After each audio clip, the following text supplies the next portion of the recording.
Halo guys, balik lagi bersama Mimin from Zero. Di video kali ini Mimin akan lanjut membahas Donghua berjudul Transcending the Nine Heavens episode ke-6. Seperti biasa, sebelum masuk ke recap ceritanya, buat kalian yang menonton video ini dan belum subscribe, tolong di subscribe dulu ya guys. Dan jangan lupa nyalain lonceng biar nggak ketinggalan update terbaru dari channel From Zero.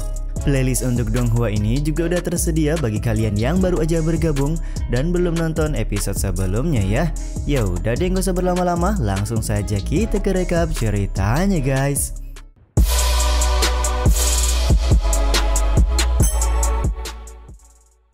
Masih berlanjut ke pengejaran yang dilakukan oleh Chu Yang kepada dua orang yang masuk ke dalam menara Tianwei. Alih-alih melakukan penyusupan, ternyata kedua orang ini sedang ingin bertemu dengan seseorang. Dan betapa kagetnya Chu Yang ketika mengetahui orang tersebut adalah Li Jinsong dari Puncak Soyun.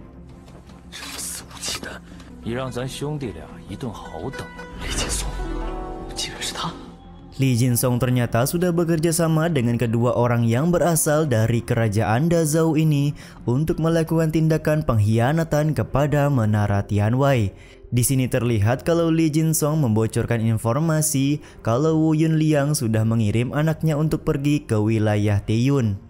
Momen ini pun membuat Chu Yang berpikir pantas saja di kehidupan sebelumnya Puncak Soyun sama sekali tidak bergerak ketika menara Tianwei diserang. Ya tentu saja hal tersebut karena Li Jinsong sudah bersekongkol dengan kerajaan Dazhou. Wu Yunliang暗中在联系铁云的人是铁了心要和我们大赵作对，怪不得前生能派赴面试。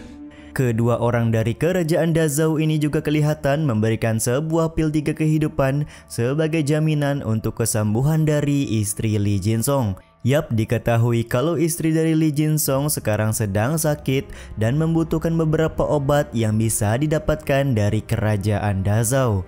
Sebelum kedua orang ini pergi, Li Jinsong berterima kasih sembari berkata kalau rencana mereka sebaiknya dilakukan pada saat kompetisi besar di menara Tianwei dilakukan nanti.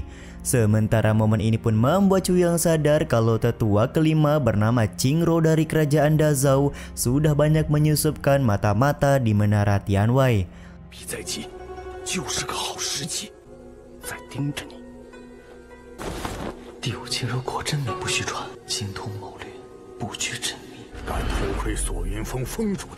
Tiba-tiba saja Chu Yang dikejutkan oleh kedatangan Wu Yunliang di hadapannya dan dia pun memutuskan untuk melarikan diri guna pulang ke Taman Bambu Ungu.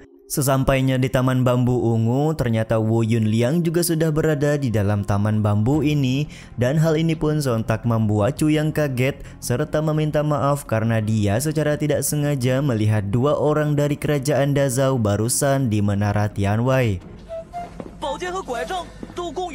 Pada awalnya di sini Chu Yang belum mengetahui kalau orang yang mendatanginya adalah Wu Yunliang dan menganggap kalau Li Jinsong lah yang memergokinya barusan. Namun setelah melihat wajah tetua Wu Yunliang dengan jelas, Chu Yang pun sadar kalau dia adalah tetua Wu dari menara Tianwei.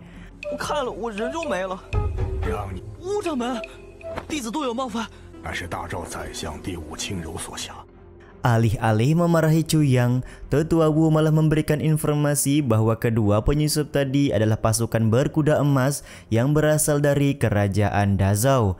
Mereka berdua berada langsung di bawah kepemimpinan penguasa kelima yaitu Qingro. Selama 5 tahun terakhir, Wu Yunliang sudah mengetahui kalau Qingro dan Li Jinsong bekerja sama untuk menggulingkan menara Tianwei. Tetua Wu kemudian bertanya kepada Chu Yang mengenai seandainya jika Chu Yang berada di posisinya saat ini, apa yang akan Chu Yang lakukan. Meskipun sedikit terlihat keraguan-raguan, namun Chu Yang mempunyai pendapat jika tetua sekte harus segera membasmi semua pengkhianat yang ada di menara Tianwei, karena jika tidak bisa saja nanti menara Tianwei akan berada di ambang kehancuran.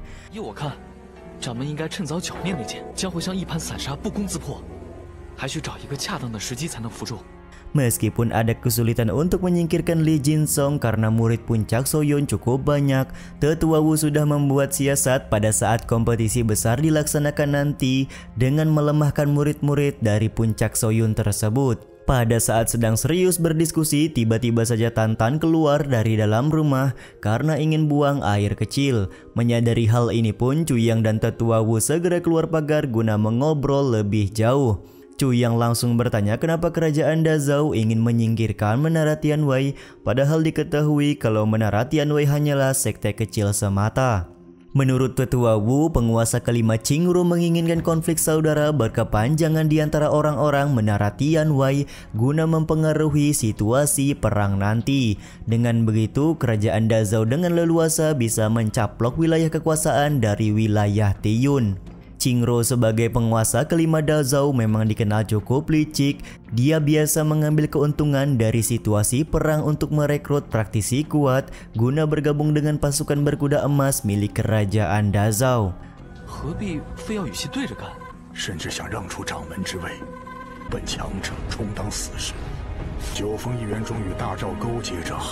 Tetua Wu juga memberitahu bukan cuma Li Jinsong saja yang bekerja sama dengan Qingru, melainkan ada 3 puncak lain dari total 9 puncak di Menara Tianwei yang sudah berkoalisi dengan Qingru. Mendapati hal ini, Chuyang pun mulai berpikir kematian dari Qianzhan tidak akan mengubah apapun dan tentunya akan membahayakan bagi gurunya dan juga Tantan. Terlebih lagi pada saat ini dia belum bertemu dengan kekasih masa lalunya yaitu Qingwu. 你的才智若想守好天外楼，是千山之死并不能逆转天外楼的覆灭，岂不是这一失利还要再死一次？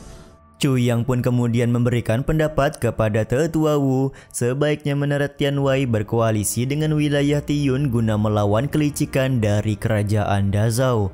Pemikiran Chuyang ini tentu saja mendapat respon yang baik dari Tetua Wu karena dia juga memikirkan hal yang sama, yaitu bekerja sama dengan wilayah Tiyun. Tetua Wu kemudian memberikan informasi bahwa Raja wilayah Tiyun sudah lama sakit-sakitan dan sedari itu kekuasaan tertinggi sekarang diserahkan kepada putra mahkota bernama Tibu Tian. Meskipun usianya masih sangat muda, Tibu Tian dikenal cukup cerdas dan mampu berdiri sendiri untuk melawan kerajaan Dazhou. 老夫果然没有看错人，国事都依赖于太子铁普天与大赵第五轻柔相抗衡。铁云大赵还相持不下。 Diketahui kalau Qingru kelima dari kerajaan Dazhou sudah sebanyak 20 kali mengirimkan pembunuh untuk membunuh Tibu Tian, namun semuanya sama sekali tidak membuahkan hasil. Tetua Wu sendiri khawatir jika nanti Tibu Tian berhasil disingkirkan, maka kerajaan Tiyun akan mudah ditaklukkan oleh kerajaan Dazhou dan tentu saja Menara Tianwei akan sangat sulit lari dari kehancuran.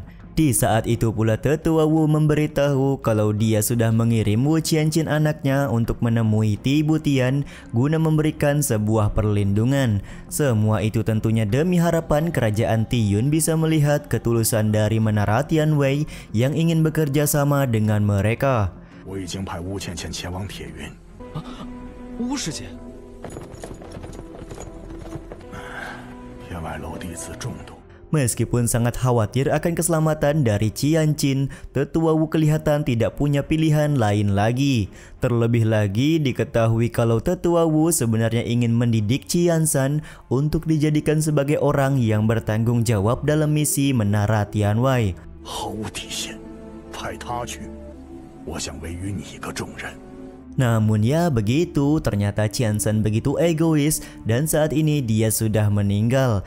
Dengan meninggalnya Qianzhan, tentu saja Tetua Wu ingin menyerahkan tanggung jawab misi untuk menyusup ke wilayah Tiyun kepada Chuyang guna menemani Qianqin. Mendapati kepercayaan menjalankan misi membuat Chuyang cukup senang, lagi pula menurutnya pecahan kedua dari pedang 9 kesengsaraan berada di wilayah Tiyun. Jadi sekarang adalah momen yang sangat tepat untuk mulai memperbaiki semua kesalahan di masa lalu. 九节剑第2块碎片就在铁云，楚阳，偏要灭了他。楚阳，你不妨好好想想。 Chuyang pun berkata bahwa dia akan mengemban semua misi yang diberikan oleh Tetua Wu ke wilayah Tiyun. Namun untuk sekarang Chuyang juga punya permohonan di mana dia ingin meningkatkan kultivasinya di dalam portal dinding es. Meskipun pada awalnya Tetua Wu cukup ragu karena ranah dari Chuyang masih sangat rendah, namun terlihat bahwa Chuyang berhasil meyakinkan Tetua Wu kalau dia pasti mampu bertahan di dalam portal dinding es. 守护铁补天。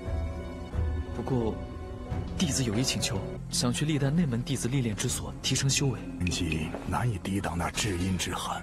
从小火力就旺，还请掌门成全。 Momen ini pun membuat Tetua Wu yakin serta memberikan info agar Cuyang pergi ke altar leluhur besok pagi guna memasuki portal dinding es.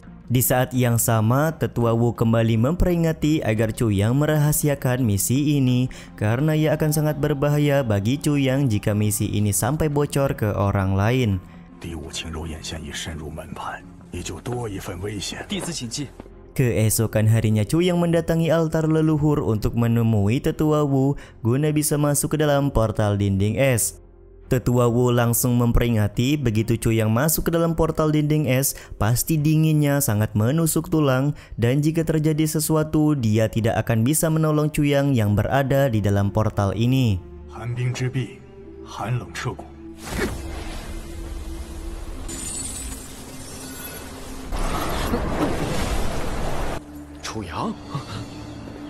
Pada saat hendak memasuki portal dinding es, tiba-tiba saja Meng Chauran datang ke altar leluhur. Dia juga kelihatan langsung marah-marah kepada Tetua Wu karena menurutnya kultivasi Cuyang masih rendah, jadi tidak mungkin bisa mengemban misi untuk pergi ke wilayah Tiyun. Terlebih lagi jika memasuki portal dinding es, nyawa dari Cuyang pasti akan berada dalam bahaya. Tetua Wu sendiri mencoba untuk meyakinkan Meng Chauran bahwa dia tidak punya pilihan lain karena tidak banyak murid di Menara Tianwei yang bisa mengemban tugas besar seperti Cuyang. Di saat itu pula jiwa pedang di dalam meridian Cuyang kembali mengomel dan segera meminta Cuyang untuk mengambil pecahan pedang yang berada di dalam portal dinding es. Jiwa pedang juga meminta Cuyang untuk mengabaikan gurunya serta langsung masuk saja ke dalam portal di hadapannya.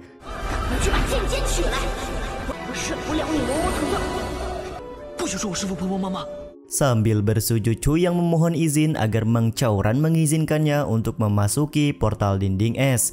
Di sini mau tidak mau Meng Chauran menjelaskan kalau Cuyang menyetujui misi yang diberikan oleh Tetua Wu, maka jejaknya di gedung Tianwei akan dihapuskan serta mungkin saja Cuyang akan terisolasi dan tidak bisa menerima bantuan apapun. Namun tetap saja tekad Cuyang masih sangat kuat dan akan memasuki portal dinding es guna menaikkan ranahnya.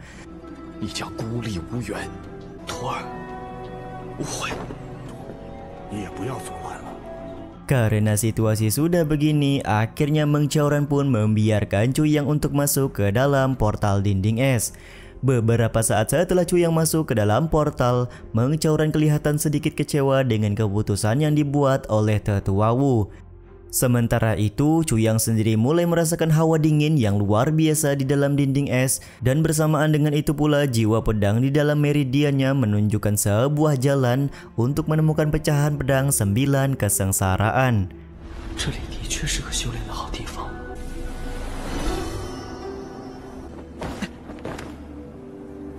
Kembali lagi keluar, Meng Chauran kelihatan memaksa agar dia bisa masuk ke dalam portal dinding es guna bisa membantu Cuyang. Namun tentu saja di sini Tetua Wu tidak akan mengizinkan hal tersebut karena menurut tradisi leluhur portal dinding es hanya boleh dimasuki oleh satu orang saja. Karena Tetua Wu masih berkeras untuk menghalangi, Meng Chauran pun kemudian melakukan sedikit serangan guna memberitahukan kepada Tetua Wu kalau kemampuannya sudah meningkat. Meningkatnya kemampuan dari Meng Chauran disambut baik oleh Tetua Wu dan saat ini dia juga ingin bertukar pengalaman dengan cara baku hantam dengan Meng Chauran.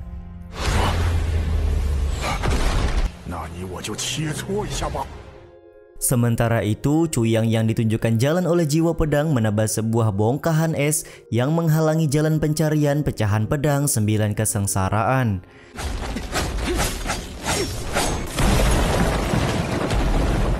Setelah bongkahan es berhasil pecah, Cuyang lekas mengambil pecahan pedang, namun sayangnya pecahan pedang ini kelihatan menolak untuk disentuh oleh siapapun. Cuyang pun mau tidak mau harus menggunakan kekuatannya untuk mengambil serta membuat pecahan pedang menjadi terkendali.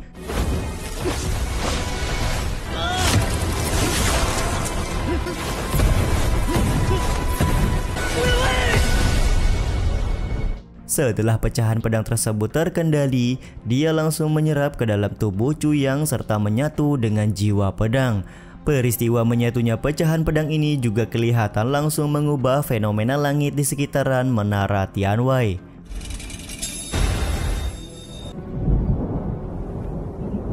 Sementara itu, di satu sisi Meng Qiaoran dan Tetua Wu masih saling baku hantam satu sama lain.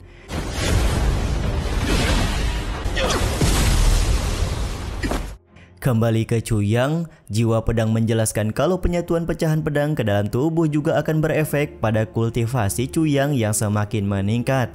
Dan benar saja, setelah melakukan test drive, Chuyang bisa menyimpulkan kalau ranahnya sudah naik 2 tahap. Dia pun kemudian keluar dari portal dinding es dan menemukan bahwa gurunya dan juga Tetua Wu saling baku hantam.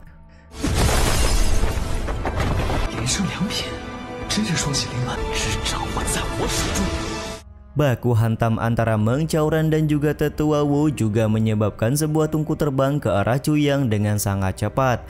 Di sini terlihat kalau Chuyang menggunakan pengendalian esnya guna membuat tungku tersebut membeku serta mudah untuk dikendalikan.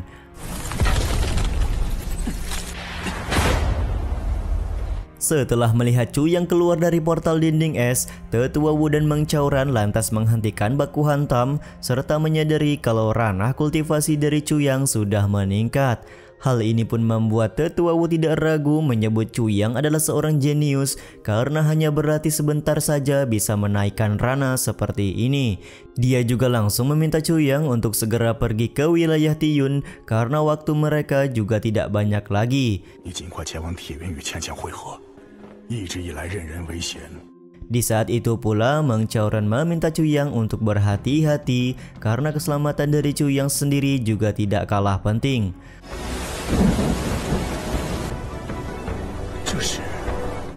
Setelah mereka bertiga keluar dari altar leluhur, fenomena langit yang disebabkan oleh penyatuan pecahan pedang kesengsaraan belum juga berakhir. Dan yap, scene ini juga sekaligus menutup episode kali ini ya guys ya. Sampai di sini dulu video kali ini. Mohon maaf jika masih banyak kekurangan dan kesalahan dalam penyampaian kata-kata ya. Terima kasih buat kalian yang udah nonton dan jangan lupa subscribe serta nyalain loncengnya ya guys. Mimin selaku penulis narasi, tukang voice over dan tukang edit video pamit undur diri. Salam hangat, see you in the next video. Bye bye guys.